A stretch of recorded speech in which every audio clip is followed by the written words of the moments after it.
भारत शासन अधिनियम 1858 प्रमुख प्रावधान 1858 में ब्रिटिश संसद द्वारा पारित कानून में शासन का अधिकार ईस्ट इंडिया कंपनी से लेकर ब्रिटिश क्राउन को दे दिया।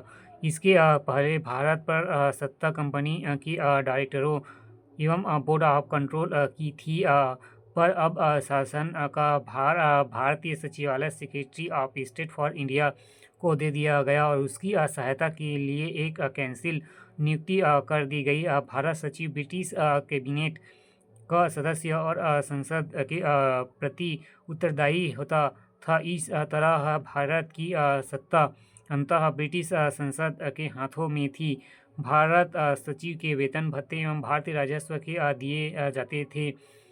भारत मंत्री के परामर्श हेतु 15 सदस्यीय परिषद काउंसिल ऑफ इंडिया का गठन किया गया, जिसके 7 सदस्य डायरेक्टरों द्वारा निर्वाचित एवं 8 सदस्य सम्राट द्वारा मनोनीत होते थे। गवर्नर जनरल काउंसिल के किसी भी निर्णय को रद्द कर सकता था। भारत सचिव काउंसिल ऑफ इंडिया का अध्यक्ष होता था।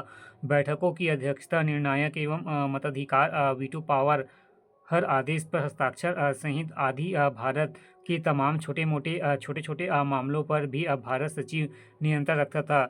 भारत का शासन पहले की तरह एक गवर्नर जनरल इन काउंसिल द्वारा चलाया जाना था।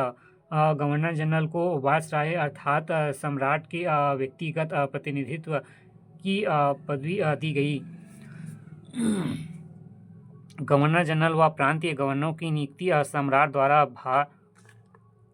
भारत सचिव के परामर्श से की जानी थी। इंडियन काउंसिल को निगम निकाय का दर्जा, जो भारत व इंग्लैंड के मुकदमा चलने का अधिकार रखती थी। सैनिक नौसैनिक शक्ति कंपनियों से लेकर ब्रिटिश सरकार को हस्तांतरित कंपनियों द्वारा प्रदत्त उपाधियों एवं संधियों समझौते को मान्यता दी गई। सुधार हेतु सामग्री द्वारा घोषणा, यह ऐतिहासिक महत्व का अधिनियम था, जिसके द्वैत शासन के स्थान पर गृह शासन की स्थापना की गई। कुछ आलोचक इसे उत्तम सरकार का अधिनियम मानते हैं। यह अधिनियम शक्ति हस्तांतरण का प्रतीक कहा जा सकता है। यदि आम नागरिकों के लिए इन संवैधानिक परिवर्तनों का प्रभाव नगण्य रहा। 1858 के बाद भारतीय प्रशासन पहले की तुलना में अधिक प्रतिक्रियावादी हो गया।